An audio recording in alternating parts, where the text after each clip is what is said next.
তখনই সেখানে উপস্থিত হয় অব্র। বর্তমান স্বামীর সামনে ভালোবাসার মানুষ এসে হুট করে হাত ধরলে সেই পরিস্থিতি কেমন বিচ্ছিরি হতে পারে তা আরহামের মুখশ্রী দেখলেই স্পষ্ট ধারণা করা যায়। অব্র হুট করে এসে মেহবিনের হাত ধরে বলে ওঠে, মেহবিন চলো, বেশি দেরি করা যাবে না। অব্রকে হুট করে আসতে দেখে মেহবিনও কিছুটা ভ্যাবাচাকা খেয়ে যায়।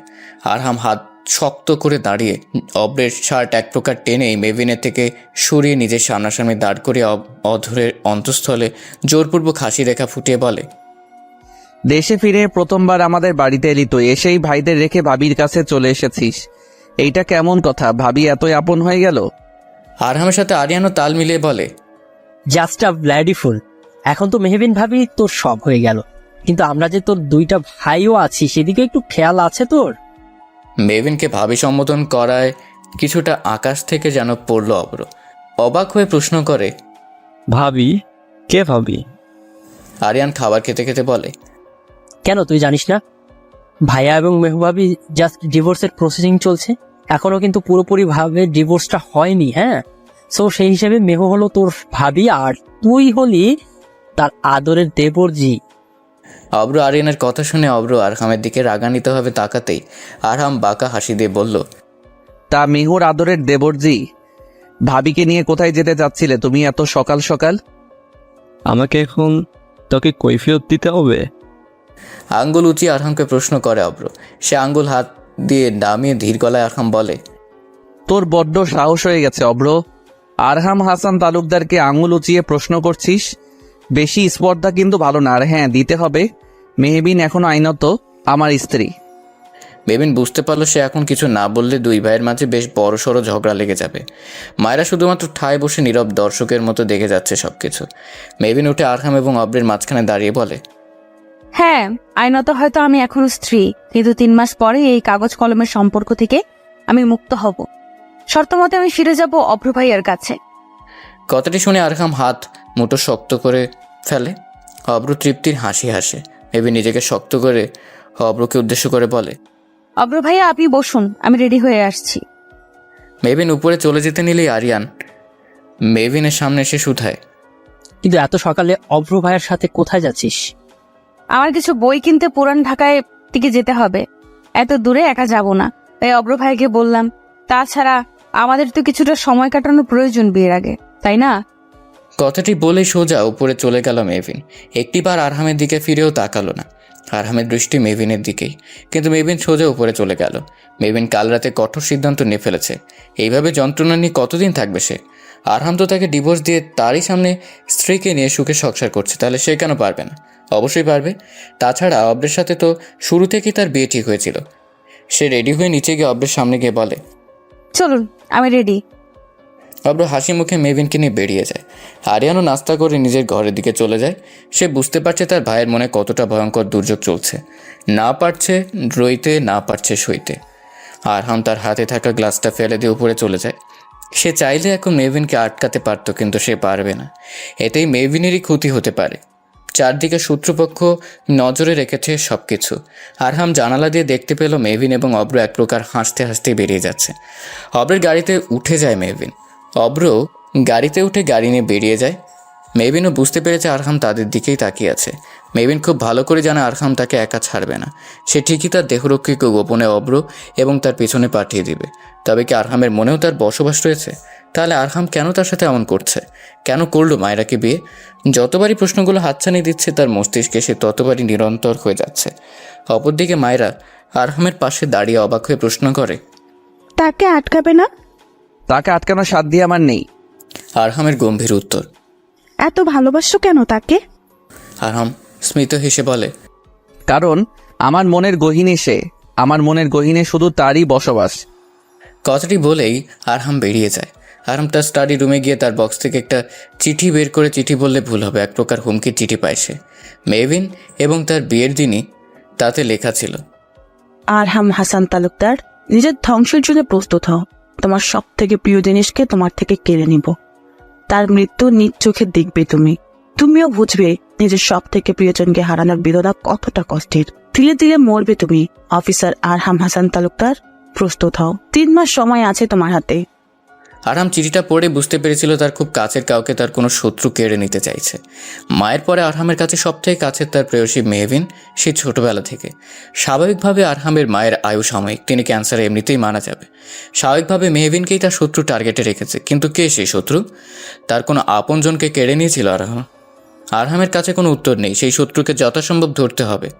তাকে কিছুতেই বুঝতে দেওয়া যাবে না মেহবিন আরহামের সবথেকে বড় দুর্বলতা। আরহাম বিড়বিড়িয়ে বলে ওঠে, আমার হাতে 3 মাস সময় আছে, তার মধ্যে ওই কালপ্রিটটাকে ধরতে হবে। But how? কোনো ক্লু খুঁজে পাচ্ছি না। আরহাম ভাবতে পারল না। উঠে দাঁড়িয়ে শার্ট গায়ে জড়িয়ে বেরিয়ে গেল। বইয়ের স্টোরে এসে একের পর এক বই তুলে নিয়ে তা খুঁটিয়ে খুঁটিয়ে দেখছে মেহবিন। অব্র অস্থির হয়ে মেহবিনের আশেপাশে ঘুরছে। মেহবিন এমনভাবে বই পড়ছে যেন অব্র তার পাশে দাঁড়িয়ে আছে, সেদিকে তার খেয়ালই নেই। অথচ মেহবিন এমন ছিল না, সে সর্বদা অব্রের মনোযোগ আকর্ষণ করতে চাইত। অব্রটা কিছুটা ধীর গলায় মেহবিনকে শুধালো, কয়েকদিন পর তো আমাদের বিয়ে, তুমি কি এখনো আমার থেকে দূরে থাকবে মেহবিন? চলো কিছুটা সময় আমরা নিজের মতো করে কাটিয়ে নেই। আজকে ক্যান্ডেল নাইট ডিনার হলে কেমন হয়? কথাটি বলে অব্র মেহবিনের হাত ধরতে চাইলে মেহবিন চট করে তা সরিয়ে ফেলে বিরক্তির সহিত বলে, বিয়ে এখনো অনেক দূর, এখন কি এতটা ক্লোজ হওয়াটা ঠিক হবে অগ্র ভাইয়া? অব্র মুখ ঘুরিয়ে ফেলল। মেহবিন অব্রকে গুরুত্ব দিল না, সে চট করে বলল, অব্র ভাইয়া, আপনার মনে হুট করে আমার জন্য ভালোবাসার উৎপত্তি কি করে হলো, তাও আমার বিয়ের পরে?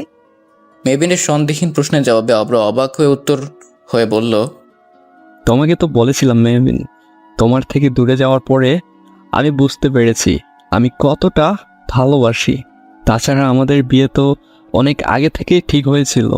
মাঝখান থেকে আরহাম এসে অব্রের কথার মাঝেই মেহবিন হাত দিয়ে তাকে থামিয়ে কিছুটা তাচ্ছিলের হাসি দিয়ে শুধায়, বুঝলাম অগ্র ভাই, আমার প্রচন্ড পানি পান করতে ইচ্ছে করছে, চট করে একটা পানির বোতল কিনে নিয়ে আসুন। আমি এখনই নিয়ে আসছি। কথাটি বলে অব্র স্টোর থেকে বেরিয়ে যায়।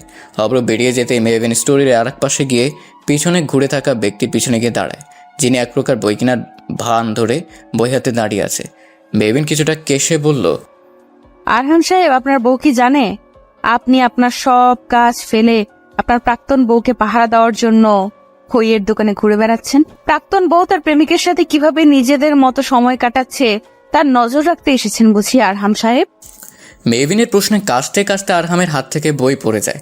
সে হয়তো আশা করেনি মেহবিন তাকে এতটা দ্রুত সময় চিনে ফেলবে। মেহবিন আরহামের ভয়ার্ত মুখশ্রী দেখে মুখ চেপে হাসে। আরহাম দ্রুত বইখানা তুলে মেহবিনকে হাসতে দেখে ক্ষিপ্ত গলায় প্রশ্ন করে, হাসছো কেন স্টুপিডের মতো? কারণ আপনার ভাষ্য মতে আমি স্টুপিড, তাই। কিন্তু আপনি প্রথমে বলুন, আপনি অফিসে না গিয়ে আমার উপর গোয়েন্দাগিরি করছেন কেন? আরহাম পকেটে হাত রেখে কিছুটা ভাব নিয়ে ঠোঁটের কোণে আলতো হাসি ফুটিয়ে বলে, আমার এত ফালতু সময় ওয়েস্ট করার মতো সময় নেই যে তোমার উপর নজরদারি করব। আপনি জাস্ট মেহবিন ভ্রু কুচকে প্রশ্ন করে আরহামকে ফের প্রশ্ন করে মেহবিন। আরহাম তার হাতে থাকা উপন্যাসের বইটা দেখিয়ে বলে, মায়ের নাকি খুব বই পড়ার শখ হয়েছে, তাই এসেছিলাম কিনতে। তা সেই বই তো লোকাল এরিয়া থেকেই নিতে পারতেন, হঠাৎ পুরনো ঢাকায় কেন আসলেন? আসলে একটা ক্লায়েন্ট মিটিংয়ে এদিকে এসেছিলাম, তাই আর কি এই দোকান দেখে ঢুকে পড়েছিলাম। হঠাৎ এইদিকে মিটিং পড়লো কেন? আরহাম মেহবিনের পুলিশের ন্যায় জেরাতে কিছুটা নয় বেশ বিরক্ত। আরহাম একজন ক্রাইম অফিসার হয়ে স্টুপিড মেয়েটার জেরা নিতে পারছেন আরহাম। আরহামের ভ্যাবাচাকা মুখোশটি দেখে বেশ মজা পাচ্ছে মেহবিন। সে মুখ চেপে হাসছে। আরহাম আঙ্গুল তাক করে মেহবিনকে কিছু বলার পূর্বে সেখানে বোতল হাতে নিয়ে অব্র উপস্থিত হয়। আরহামকে যেন এই মুহূর্তে দেখে বেশ অবাক। সে অবাক হয়ে প্রশ্ন করে, এখানে কি করছিস তুই? আমার যতটুকু ধারণা এই সবটা তোর নয়, সো আমি এখানে কি করছি তার কোনো কৈফিয়ত তোকে দিব না। আরহামের থেকে এমন উত্তর পেয়ে অব্র রাগের দাঁত কটমট করে বলে, মেহবিন চলো, আজকে আমরা সারাদিন ঘুরে রাতে ক্যান্ডেল নাইট ডিনারে যাব। মেহবিনও আরহামকে এক প্রকার শুনিয়ে জবাব দেয়, হ্যাঁ যাওয়া যায়, চলুন। মেহবিনের উত্তর পেয়ে অব্র মেহবিনের হাত ধরলে তাতে বাদ সেধে অব্রের থেকে মেহবিনের হাত ছাড়িয়ে নেয়। অব্র ভ্রু নাড়িয়ে প্রশ্ন করল, এইটা কি হলো? আগেই বলেছিলাম বড়ভাবেই হয়, যখন তখন হাত ধরবি না। তাও দেখছি তুই বারবার কথার অবাধ্য হচ্ছিস। হাত কি আস্ত রাখতে চাইছিস না? আরহাম শেষের কথাটি খুব আস্তে করে বলায় মেহবিন শুনতে পায় না। অব্র হাত নামে হুমকিতে এক প্রকার দমে যায়। আরহামের স্বভাব সে জানে, সহজে রেগে যায় না, রেগে গেলে লঙ্কা কাণ্ড বাঁধিয়ে দেওয়ার ক্ষমতা রাখে। মেহবিন আরহাম এবং অব্রের মাঝে দাঁড়িয়ে আরহামের দিকে রাগান্বিতভাবে তাকিয়ে বলে, আপনার সমস্যাটা কি বলুন তো? বন্দি তো করেই রেখেছেন, এখন কি আমাকে ঘুরতেও দিবেন না? আরহাম প্রশ্নের জবাবে মুচকি এসে বলে, দিব তো, কিন্তু তোমরা দুজন না, আমরা তিনজন। অব্র সঙ্গে সঙ্গে বলে ওঠে। হোয়াট? মেহবিন অবাক হয়ে তাকিয়ে থাকে। আরহাম অব্রের কাঁধে হাত রেখে বলে, এত অবাক হবার কি আছে ভাই? এতদিন পরে দেশে ফিরে শুধু ভাবির সাথেই ঘুরলে চলবে? ভাইয়ের সাথেও তো ঘুরতে হবে, ভাইকেও টাইম দিতে হবে। তাছাড়া ক্লায়েন্টের সাথে মিটিং করে আমি এখন ফ্রি, সো আমরা একসাথে একদিন ঘুরতেই পারি, তাই না? মেহবিনের আরহামের কথা শুনে কিছুটা তীব্র গলায় খোঁচা মেরে শুধালো, কিন্তু আপনার মায়ের ডার্লিং কোথায়? সে আপাতত তার পাপার বাড়িতে গিয়েছে, আর আমি আমার ভাইয়ের সাথে একটা দিন স্পেন্ড করব, তাতে কে কি বলবে? আরহামের জবাবে মেহবিন থেমে যায়। অব্র শক্ত মুখোশটিতে দাঁড়িয়ে থাকে। তার সব প্ল্যানের মধ্যে আরহাম যেন এসে জল ঢেলে দিয়েছে। কিছু বলতেও পারছে না, মুখ খিচে দাঁড়িয়ে রইল সে। আরহাম তা দেখে বাঁকা হাসলো। মেহবিনের নজরে তা এড়ালো না। মায়েরা আরহামের মায়ের ঘরে এসে দরজা টোকা দেয়। দরজার শব্দ অনুসরণ করে আরহামের মা মায়রাকে দেখে বলে, মায়েরা, তুমি তোমার বাবার বাড়ি থেকে এসেছো, কেমন আছে তিনি? মায়রার মা নেই, বাবা আছেন শুধু। ব্যবসার কাজে বিদেশে ঘুরে বেড়ান। কাল রাতে বাংলাদেশে এসেছেন, বাবা এসেছে শুনে বাবাকে দেখতে ছুটে গিয়েছিল মায়রা। মায়রা শিরিন বেগমের পাশে বসে বলে, আলহামদুলিল্লাহ ভালো। আন্টি, আপনার শরীর এখন কেমন? শিরিন বেগম হতাশ হয়ে বললেন, আগের থেকে ভালো। কিছুক্ষণ পরে আরিয়ানের সাথে হসপিটালে যাব। কি সব ট্রিটমেন্ট নাকি শুরু করবে? আরিয়ান যতই চেষ্টা করুক, আমি তো জানি আমার হাতে সময় একদমই নেই। মেহবিনকে ছোটবেলা থেকে নিজের ছেলের বউ করার ইচ্ছে ছিল। ভালোই ভালোই বিপদটা কেটে গেলে আরহাম এবং মেহবিনের সুখের একটা সংসার হবে। ওদের সুখে দেখলে শান্তিতে মরতে অন্তত পারবো। মায়রা শিরিন বেগমের কথা শুনে কিছুক্ষণ নীরব থেকে প্রশ্ন করলো, আপনার শেষ ইচ্ছা ছিল মেহফিনকে নিজের ছেলের বউ হিসাবে দেখে যাওয়া, কিন্তু কেন হঠাৎ এমন কেন? হঠাৎ এমন প্রশ্ন করলে যে মা? না মানে, আপনার কেন মনে হলো না মেহফিনের থেকে হয়তো অন্য কেউ আপনার ছেলের বউ হওয়ার যোগ্যতা রাখে? কথাটি বলেই মাথা নুইয়ে ফেলল মায়রা। শিরিন বেগম আলতো হেসে নিজের চশমা চোখে দিয়ে পাশে থাকা আরহাম এবং মেহবিনের একটা ছোটবেলার ছবি মায়রার হাতে দিল। মায়রা দেখতে পেল দুই ঝুঁটি করা ছোট্ট একটা মিষ্টি মেয়ে গাছের নিচে বসে ফুলের মালা গাচ্ছে। বয়স আনুমানিক 6-7 বছর হবে। সেই মেয়েকেই গাছের আড়াল থেকে মুগ্ধ হয়ে 12-13 বছরের কিশোর দেখে যাচ্ছে। পরনে তার স্কুল ড্রেস, এলোমেলো চুল, ফর্সা ঘামাট্ট মুখশ্রী। চিনতে পারছো এদের? শিরিন বেগমের প্রশ্নে মায়েরা শিরিন বেগমের দিকে তাকাতেই তিনি জবাব দেন, আমার ছোট্ট আরহাম এবং মেহবিন। ছবিটা মেহবিনের বাবা মানে আমার ভাই তুলেছিল। বাগানটি মেহবিনদের। দুপুরের দিকে ছোট্ট মেহবিন গাছের নিচে বিভিন্ন ফুলের গেঁথে মালা বানাতো।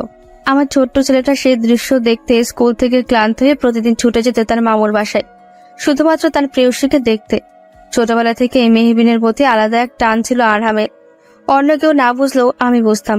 আমার ছেলেটা ধীরে ধীরে ভালোবেসে ফেলেছে আমার ছোট্ট মেহুকে। মায়েরা ফের ছবিটার দিকে তাকালো। শিরিন বেগম পুনরায় বলল, আমার ছেলেটা ছোট থেকে চাপা স্বভাবের। অফের সাথে যখন মেহবিনের বিয়ে ঠিক হলো, তখন আমি দেখেছিলাম আমার ছেলেটা কতটা ভেঙে পড়েছিল। বলতে পারতো না, কিন্তু আমি তো মা, আমি অনুভব করেছিলাম মেহুকে ছাড়া আমার ছেলেটা মরে যাবে। তাই শেষ সময়ে ভাইয়ের কাছে মেহুকে চেয়ে বসলাম। বোনের আবদার রেখে ভাইও তার মেয়েকে আমার ছেলের হাতে তুলে দিল। কিন্তু হঠাৎ এমন বিপদে সব এলোমেলো হয়ে গেল। জানি না আমার মেহু এবং আরহাম কবে এক হবে। কথাটি বলে শিরিন বেগম দীর্ঘশ্বাস ফেলল। অপরদিকে শপিং মলে আরহাম এবং অব্রের সাথে মেভিন একটা পর একটা দোকানে ঢুকে নিজের জন্য জামা চুজ করছে, কিন্তু তার কোনো কিছুই পছন্দ হচ্ছে না। অব্র কোনো জামা পছন্দ করে দিলে আরহাম এক প্রকার নাক ছিটকে তা প্রত্যাখ্যান করে দিয়ে বলে, সি, তোর চয়েস এত বাজে, এইসব রং স্টুপিড মেয়েকে একদম মানাবে না। মেভিনেরও অব্রের পছন্দ করা জামাগুলো তেমন পছন্দ হয়নি, তা তার মুখোশটি দেখলেই বোঝা যাচ্ছে। অব্র কোমরে হাত রেখে বলে, তাহলে কোন রং মানাবে মেহবিনকে?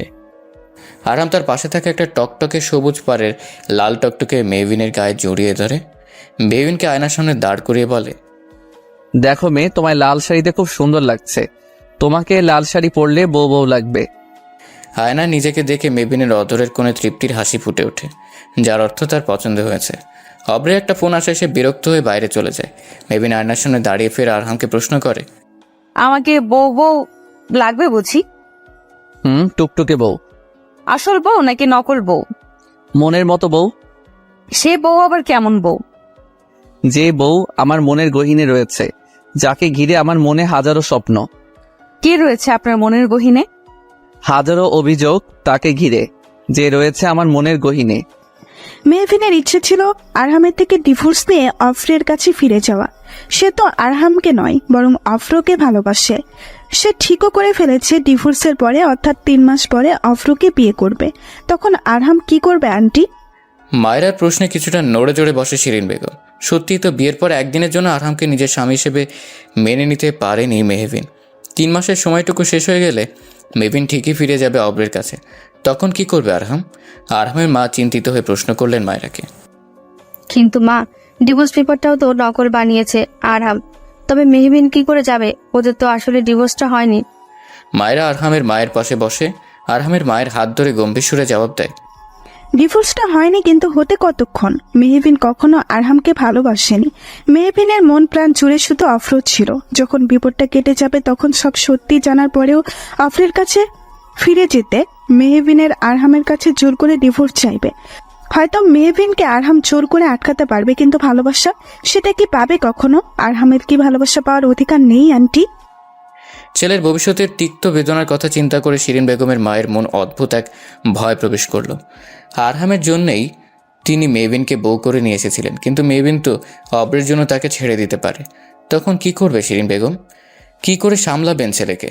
নিজের মনকে সামলে নিম্ন সুরে শিরিন বেগম শুধায়।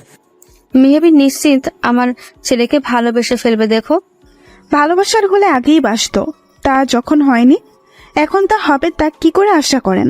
তাছাড়া এখন তো অফরো দেশে ফিরে এসেছে। আশা করি আমার কথাগুলো ভেবে দেখবেন আন্টি। উঠছি এখন, কিছু লাগলে জানাবেন। কথাটি বলে আরহাম এবং মেহবিনের ছোটবেলার ছবিটা খাটের কোনায় সযত্নে রেখে শিরিন বেগমের ঘর থেকে বেরিয়ে গেল মায়েরা। শিরিন বেগম পড়ে গেলেন বেশ দোটানায়। কি করবে ভেবে পাচ্ছেন না। আরহামের কথা শুনে আরহামের দিকে অদ্ভুতভাবে তাকিয়ে রইল মেহবিন। কে রয়েছে আরহামের মনের গহীনে? মায়েরা? মায়েরাই হবে হয়তো। মায়েরা আরহামের স্ত্রী, কিন্তু তবুও মেহবিনের আরহামের মুখ থেকে শুনতে ইচ্ছে হলো, কে সে যে রয়েছে আরহামের মনের গহীনে? মেহবিন হুট করে প্রশ্ন করে বসল। কে রয়েছে আপনার মনের গহীনে? আরহাম স্মিত হেসে জবাব দিল, আমার প্রেয়সী, কে আপনার প্রেয়সী? যাকে আমি ভালোবাসি। ভালোবাসি শব্দটি শুনে বুক ছেদ করে উঠল মেহবিনের। লোকটার মুখে ভালোবাসি শব্দটি কতটা শ্রুতিমতো শোনাচ্ছে। লোকটা মায়েরাকে ভালোবাসে, তাই তো মায়েরাকে বিয়ে করেছে। লোকটা কি প্রতিদিন মায়েরাকে বলে, মায়েরা আমি তোমাকে ভালোবাসি? কথাটি বুঝি খুব ভালো লাগে মায়েরার। মায়েরার তখন বুঝি নিজেকে ভাগ্যবতী লাগে। হয়তো তখন মেহবিনকে কয়েকশো ধন্যবাদও জানিয়ে দেয় তাদের জীবন থেকে সরে যাওয়ার জন্য। মেহবিনের নেত্রপল্লব ছলছল হয়ে উঠল, বুক হয়ে উঠল ভারী।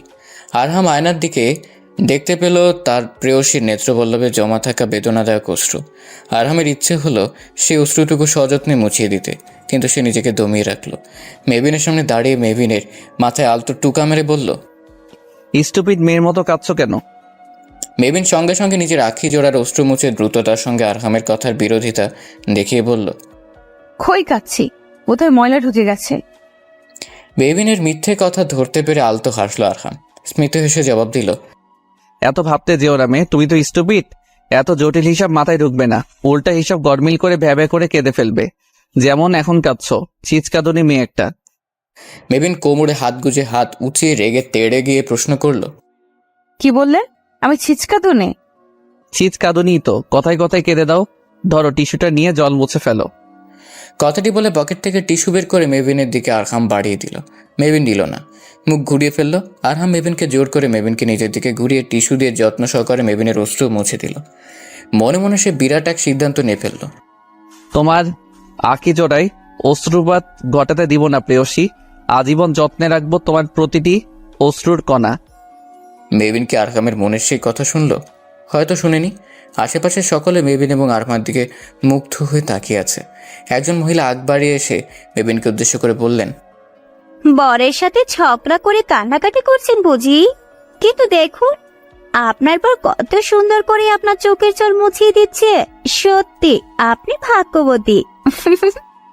মেহবিনের কিছু বলার পূর্বে মহিলাটি চলে যায়। আরহাম মিটমিটে হাসে। অব্র এসে শুনতে পায় মহিলার কথাটি। সঙ্গে সঙ্গে তার মেজাজ তিক্ত হয়ে ওঠে।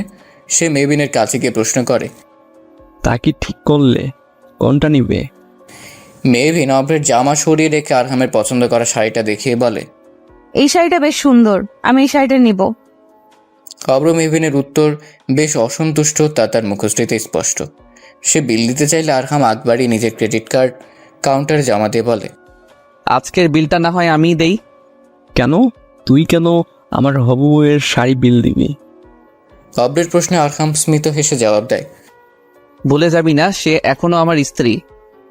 অব্র বিরক্তির সহিত মেহবিনের দিকে তাকিয়ে বলে, মেহবিন, আমরা কি ক্যান্ডেল নাইট ডিনারে যেতে পারি? আশা করি এখন কেউ আমাদের মাঝখানে ঢুকতে যাবে না। শেষের কথাটি আরহামকে উদ্দেশ্য করে বলা হয়েছে, সে তা খুব ভালো করেই জানে। সে ঠায় দাঁড়িয়ে থেকে গম্ভীরভাবে দেখতে থাকে অব্রের কাণ্ড। মেহবিন, আমার গাড়িতে চলো। মেহবিন এক পলক আরহামের দিকে তাকিয়ে মাথা নাড়িয়ে গাড়িতে উঠতে নিলে আরহাম মেহবিনকে সঙ্গে সঙ্গে মেহবিনকে পাঁচ কোলে তুলে নিল। আরহামের কাজে অব্র এবং মেহবিন দুজনেই হতবাক। অব্র ক্ষিপ্ততার সুরে জবাব দিল, এইটা কি হলো? রাত 10টা বাজতে চলল। আই থিঙ্ক বিদেশ থেকে তোর এইটা মনে নেই যে তালুকদার বাড়ির বউ হাজবেন্ড ছাড়া একা রাত 10টার পর বাড়ির বাইরে থাকতে পারবে না। এইটা বাড়ির রুলস। মেহবিন যেহেতু এখনো আমার বউ, তাই তাকেও সেই রুলস মেনটেন করতে হবে। Got it? কথাটি বলে মেহবিনকে নিজের গাড়িতে তুলে অব্রের দিকে তাকিয়ে চোখ মেরে শীষ বাজাতে বাজাতে গাড়িতে চড়ে গাড়ি ঘুরিয়ে বাড়ির দিকে নিয়ে গেল আরহাম। সেখানে দাঁড়িয়ে হাত মুঠো করে শক্ত হয়ে দাঁড়িয়ে রইল অব্র। এইবারও তার এবং মেহবিনের মাঝখানে এসে আরহাম সব প্ল্যান নষ্ট করে দিল। অপরদিকে শিরিন বেগমের ঘর থেকে বেরিয়ে মায়েরা বারান্দা এসে দাঁড়ালো। সে শিরিন বেগমকে এতগুলো কথা কেন বলল জানে না, হয়তো সেই কাজটি করেনি, কিন্তু সে কি করবে? আরহামের পাশে মেহবিনকে সে সহ্য করতে পারছে না। সে জানে আরহাম মেহবিনকে ভালোবাসে, তবে সে কেন সহ্য করতে পারছে না তাদের সাথে? বর্তমান স্ত্রীর সামনে স্বামী তার প্রাক্তন স্ত্রীকে গাড়ি থেকে কোলে করে নামাচ্ছে, ব্যাপারটা যে কোনো মেয়ের জন্যে কষ্টদায়ক। হয়তো মায়রার ক্ষেত্রেও তার ব্যতিক্রম নয়। মেহবিনের মতে সে গভীরভাবে উপলব্ধি করতে পারছে মায়রার কষ্ট। মেহবিনের নজর যায় বারান্দা থাকা মায়রার দিকে, কেমন ছলছল নয়নে তাদের দিকে তাকিয়ে রয়েছে।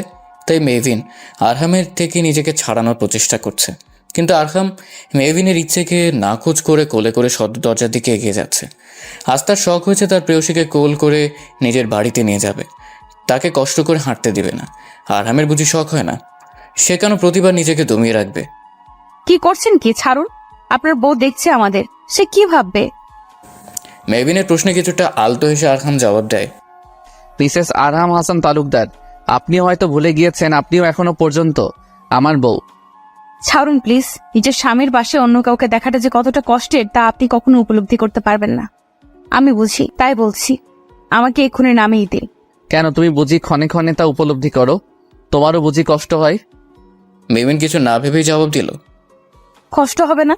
নিজের স্বামী নিজের ছায়াকেও সহ্য হয় না, সেখানে তো। মেহবিনের কথার মাঝে আরহাম চট করে পাল্টা প্রশ্ন করে বসলো, তাহলে কি তুমি তোমার স্বামীর জায়গাটা আমাকে দিয়ে ফেলেছ? আচ্ছা, কোনোভাবে কি তুমি আমাকে ভালোবাসো মেহবিন? বলো না। শেষের কথাটি কিছুটা আশা নেই বলে আরহাম। আরহামের প্রশ্নে মেহবিন তার আখি জোড়া নামিয়ে ফেলল। কেন যেন আরহামের চোখের দিকে তাকানোর সাহস হচ্ছে না। সে কি জবাব দিবে বুঝতে পারছে না, হাত পা কাঁপছে তার। আরহাম কেন তাকে হঠাৎ এমন প্রশ্ন করলো? কি বুঝাতে চাইছে আরহাম? আরহাম এখনও তাকে পাঁচ কোলে বাগানে দাঁড়িয়ে আছে। শীতল হাওয়া এসে তাদের দুজনের দেহকে ছুঁয়ে দিচ্ছে বারংবার। মৃদু মৃদু কাঁপছে মেহবিন। সেই কম্পন অনুভব করে আরহামের বুকে অদ্ভুত এক ঝড়ের আভাস এসে নাড়া দিচ্ছে, নিজের প্রেয়সীকে হারিয়ে ফেলার ভয়। মেহবিন উত্তর না দিয়ে পুনরায় বলল, আমাকে নামিয়ে দিন আরহাম সাহেব। আরহাম মেহবিনের থেকে জবাব না পেয়ে আশাহত হলো, ভারাক্রান্ত হলো বক্ষ বেদনা। শুনল না সে মেহবিনের অনুরোধ। মেহবিনকে কোলে নিয়ে সদর দরজা দিয়ে বাড়িতে প্রবেশ করলো। মায়রাকে মেহবিন এবং আরহামের দিকে বেদনাদায়ক দৃষ্টিতে তাকিয়ে থাকতে দেখে আরিয়ান পেছন থেকে বলে ওঠে, তোমার কি কোনো কারণে কষ্ট হচ্ছে মায়রা? পেছন থেকে ভারী পুরুষ কণ্ঠস্বর শুনে পেছন ঘুরে তাকায় মায়রা। আরিয়ানকে দেখে দ্রুততার সাথে নিজের নেত্রকোণের অস্ত্রটুকু মুছে ফেলে সে। তড়িৎ গতিতে শুধায়, আমি কেন কষ্ট পাবো হঠাৎ? আরিয়ান মায়রার চারদিকে ঘুরতে ঘুরতে কিছুটা সন্দেহ প্রকাশ করে বলল, ডালমে কুচ কালা হে। আচ্ছা, তুমি কোনোভাবে নিজেকে আমার ভাইয়ের রিয়েল বউ ভাবতে শুরু করোনি তো? আরিয়ানের এমন কথায় কণ্ঠে কাঠির নয়নে প্রশ্ন করে, কিসের যাটা বলা শুরু করেছো তুমি? আমি তো জাস্ট মিশনের কাছে এসেছি। সেটাই আমিও জানি, তুমিও জানো। কিন্তু এই কথাটা বারংবার তুমি ভুলে যাচ্ছ মায়রা। মাকে কি বলেছো আজকে তুমি? কি ভেবেছো মায়রা আমি কিছুই শুনিনি? দরজার আড়ালে আমি সব কিছু শুনেছি। তুমি কিভাবে মেহুর বিরুদ্ধে মাকে উস্কে দিচ্ছ আমি বুঝলাম না। আরিয়ানের কথায় বারান্দায় বসে জোরে জোরে শ্বাস ফেলে মায়েরা। আরিয়ান মায়েরার পাশে বসে ক্ষোভের সহিত বলে, আচ্ছা, তোমার এই কথাগুলো যদি আমি এখন ভাইকে বলে দেই তাহলে কি হবে বুঝতে পারছো তুমি? আরিয়ানের এমন কথায় মায়েরার মধ্যে ভয় এসে হানা দেয়। আরহাম জানতে পারলে সে কিছুতেই মায়েরাকে ছেড়ে দিয়ে কথা বলবে না, হয়তো বাড়িতেই থাকতে দিবে না। তখন কি করবে মায়েরা? মায়েরার মনের অবস্থা বুঝতে পেরে আরিয়ান কিছুটা শান্ত হয়ে মায়েরাকে সাবধান করে বলে, দেখো মায়েরা, তুমি একজন ক্রাইম অফিসার, নিজের দায়িত্ব সম্বন্ধে যথেষ্ট ভালো বোঝো। তুমি এসব করে নিজের এবং ভাইয়ের সম্পর্কটা নষ্ট করো না। নিজের ডিউটিটা মন দিয়ে করো। নেক্সট টাইম তুমি যদি পুনরায় এসব করতে যাও তখন কিন্তু আমি চুপ থাকবো না। I will not spare you. আমি কিন্তু হুমকি দিচ্ছি না, মনে রাখো ব্যাপারটা। আরিয়ান কথাটি বলে উঠে চলে গেল। মায়েরা দেয়াল পিঠ থেকে মাথা নিচু করে বসলো। সে কি করবে? সে তো সহ্য করতে পারছে না আরহাম এবং মেভিনকে। আচ্ছা, কোনোভাবে কি সেই আরহামকে ভালোবেসে ফেললো? মেভিন শিরিন বেগমের পছন্দের চা করে নিয়ে তার রুমের সামনে দাঁড়ালো। ভাবলো আজকে ফুফু এবং ভাগ্নি মিলে বেশ খানিকক্ষণ আড্ডা দিবে। সে দরজায় কড়া নাড়ল। অপর পাশ থেকে অনুমতি পেয়ে সে চটজলদি ঘরে প্রবেশ করে। হাস্যোজ্জ্বল মুখে শিরিন বেগমের সামনে দাঁড়িয়ে চায়ের ট্রেটা বিছানায় রেখে বলল, ফুপি, তোমার তো আমার হাতের দুধ চা অনেক ফেভারিট, তাই নিয়ে আসলাম। চুপি চুপি খাবে কিন্তু, আরিয়ান জানলে কিন্তু একটুও পারবে না, বলে দিলাম। আমি বরং দরজাটা ভিড়িয়ে দেই। মেভিনকে দেখে শিরিন বেগমের মাথা হুট করে গরম হয়ে গেল। মায়েরার কথাগুলো তার মনে পড়ে গেল। মেভিন দরজার কাছে যেতে নিলে শিরিন বেগম তাকে থামিয়ে বললেন, তার দরকার হবে না। শুনেছি তুই নাকি সারাদিন অব্রের সাথে ঘুরে বেরিয়েছিস। মেহবিন, তোর কি মাথায় নেই? তুই এখনো আমার বাড়ির বউ। এসব বেপরোয়া কিন্তু আমি সহ্য করব না। ফুপি, আসলে আমি... মেভিনকে কিছু বলার সুযোগ না দিয়ে শিরিন বেগম বললেন, ব্যাস, অনেক শুনেছি। আমি চা খাবো না। তুমি চা ফেরত নিয়ে যাও। বিরক্ত করবে না এখন, আমি একটু রেস্ট নিচ্ছি। শিরিন বেগমের কথা শুনে মেভিনের মনটা খারাপ হয়ে গেল। তার ফুপি কখনো তার সাথে এমন গম্ভীর হয়ে কথা বলেনি। আচ্ছা, তার ফুপিকে তাকে ভুল বুঝছে কোনোভাবে? মেভিন চায়ের কাপ নিয়ে বেরিয়ে গেল। শিরিন বেগম মুখ ঘুরিয়ে শুয়ে পড়লেন নদীর স্রোতের ন্যায়। সময় তার গতির সাথে সমানভাবে তাল মিলিয়ে বয়ে চলল। 3 মাস পেরোতে হাতে কেবল 15 দিন বাকি। সবকিছু আগের মতোই স্বাভাবিক রয়েছে। মায়ের এবং আরহাম টেবিলে বসে ব্রেকফাস্ট করছে। আরিয়ান ব্রেকফাস্ট না করে জরুরি অপারেশনের জন্য বেরিয়ে পড়েছে। মেভিন এক পলক আরহাম এবং মেভিনকে দেখে ভার্সিটির উদ্দেশ্যে বেরিয়ে যাচ্ছিল, তখনই সেখানে অব্রের মা এসে উপস্থিত। অব্রের মাকে দেখে আরহাম প্রশ্ন করে, কাকি, তুমি এখানে এতদিন পরে? অব্রের মা মেভিনের কাছে এসে মেভিনের মাথায় হাত বুলিয়ে হাসি মুখে বললেন, 3 মাস পেরিতে তো দেরি নেই, তোদের ডিভোর্সটাও তো হয়ে যাবে। তারপর তো অব্র এবং মেহবিনের 4 হাত এক করতে হবে, তাই না? তাই ভাবলাম মেহবিনকে নিয়ে বিয়ের কেনাকাটা শুরু করে দেই। মেহু, চলো মা, অব্র আমাদের জন্য শপিং মলে অপেক্ষা করবে। মেভিনের বিয়ের কথা শুনে হাতের মুঠো শক্ত করে ফেলে ক্রোধে।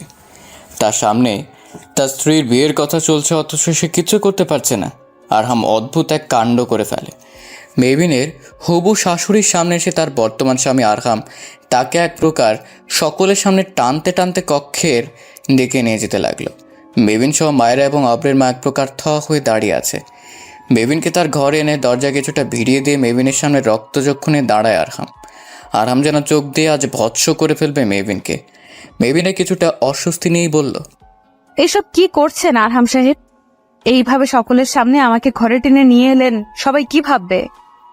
মেভিনকে থামিয়ে আরহাম হুট করে মেভিনের বাহু শক্ত করে চেপে ধরে বলে, জাস্ট স্টপ ইট মেয়ে। কে কি ভাবলো, কে কি করবে, এসব ভাবতে ভাবতে আমি জাস্ট পাগল হয়ে যাচ্ছি। কি সব শুরু করেছো তোমরা? আর নিচে কি সব হচ্ছে এগুলো? মেভিন শক্ত হয়ে দাঁড়িয়ে গম্ভীর সুরে জবাব দেয়, আমার এবং অব্র ভাইয়ের বিয়ের কেনাকাটার জন্য আন্টি এসেছেন, আমাকে যেতে হবে। কিসের বিয়ের কেনাকাটা? তুমি এখনো আমার স্ত্রী। আরহামের কথার মাঝে মেভিন ভ্রু কুচকে জবাব দেয়, স্ত্রী? কিসের স্ত্রী? 3 মাসের সময় শেষ হতে বেশি দিন দেরি নেই, তারপরেই আমাদের এই সম্পর্কের রীতি। আপনি আপনার বউকে নিয়ে সুখে থাকবেন আর আমি আমার ভালোবাসার মানুষের কাছে ফিরে যাব, এইটাই তো আমাদের মাঝে কথা হয়েছিল, রাইট? কিন্তু তখন কিন্তু আপনি আপত্তি করেননি।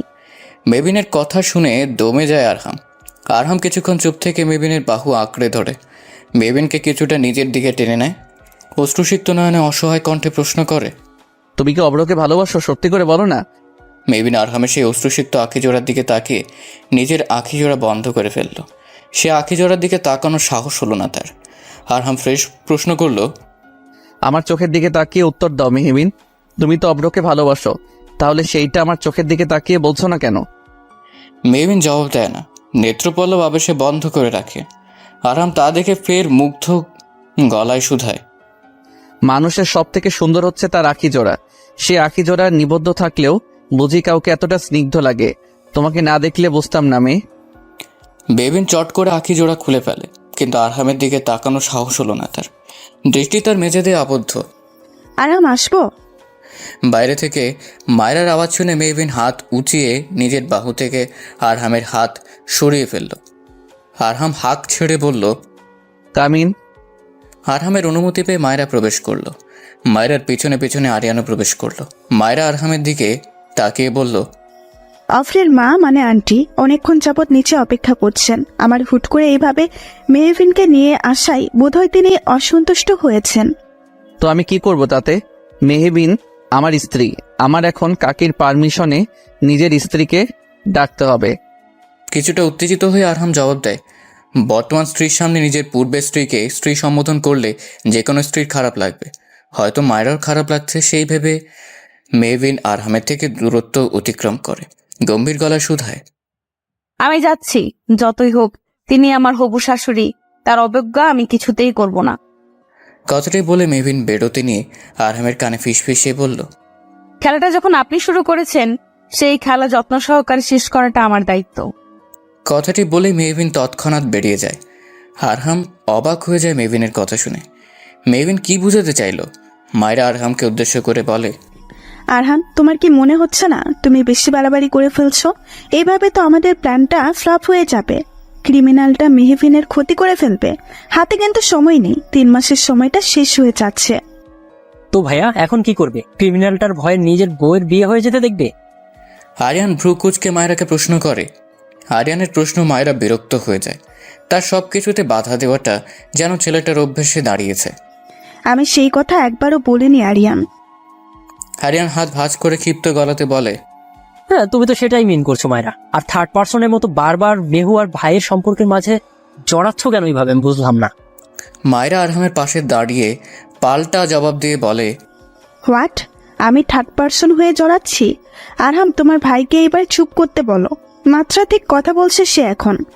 আমি যে ভুল বলছি না তা তুমি খুব ভালো করেই জানো মায়েরা। আরিয়ান এবং মায়েরার কথা কাটাকাটির মাঝে আরহাম বাদ সেধে বলে, উফ, তোমরা চুপ করবে?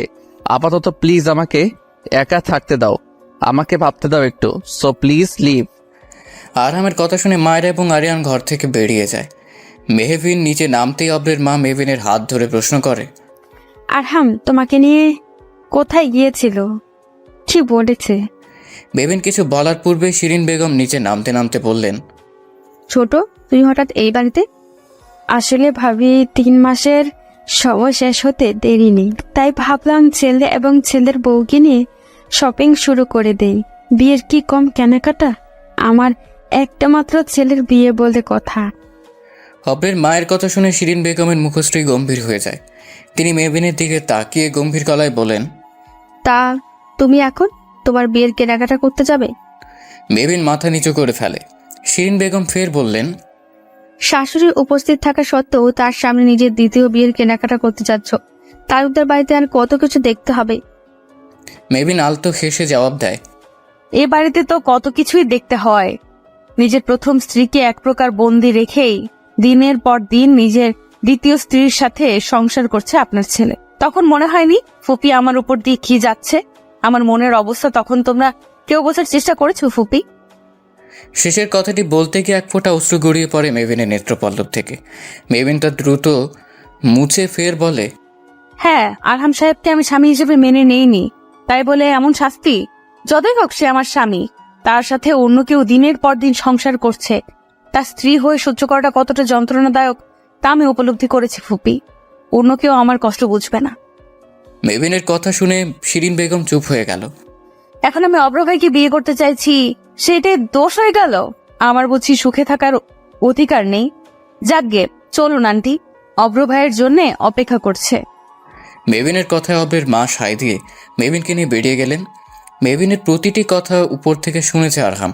সত্যি তো, মেভিনকে বাঁচতে গিয়ে মিথ্যে বিয়ের নাটক করে সে নিজের অজান্তেই হোক কিংবা ইচ্ছেতেই বিরাট বড় কষ্ট দিয়ে ফেলেছে মেভিনকে।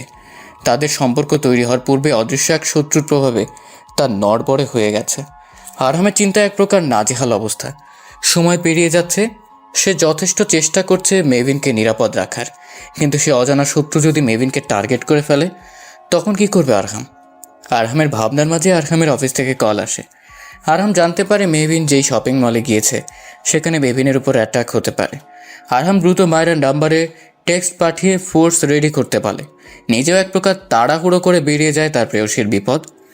অপরদিকে অব্র এবং অব্রুর মায়ের সাথে শপিং মলে নিজেদের বিয়ে শপিংয়ে এসেছে মেভিন। অব্র নানান ছুতোয় মেভিনের ঘনিষ্ঠ হতে চাইছে, কিন্তু বারবার মেভিন তাকে অবহেলা করছে। অপের মা লেহেঙ্গা দেখতে সামনের স্টোরে যান। সেই সুযোগে অব্র মেভিনকে এক প্রকার টেনে নিয়ে সাইডে নিয়ে যায়। মেভিনের হাত ধরে বিরক্তি গলায় বলে, কি করছো মেহবিন? তুমি এমন বিহেভ করছো যেন আমি অপরিচিত কেউ। কয়েকদিন পর আমাদের বিয়ে, আমরা একজন আরেকজনকে ভালোবাসি, অথচ তুমি আমার সাথে আনকমফোর্টেবল ফিল করছো। মেভিন নিজের হাত ছাড়াতে ছাড়াতে ক্ষিপ্ত গলায় বলে, অব্র ভাই ভুলে যাবেন না, আমাদের বিয়ে এখনো হয়নি। আমার হাত ছাড়ুন বলছি। না, আমি ছাড়বো না। তুমি তো আগে এমন ছিলে না মেহবিন, এখন এমন করছো কেন? আমার দিকে তাকাও মেহু, তুমি তো আমাকে ভালোবাসো তাই না? অব্র মেভিনের গালে হাত রেখে বলতে থাকে কথাগুলো বারবার। মেভিন কিছুটা অনুনয় সুরেই বলে, আমার ভালো লাগছে না অব্র ভাই, আমাকে ছাড়ুন আপনি।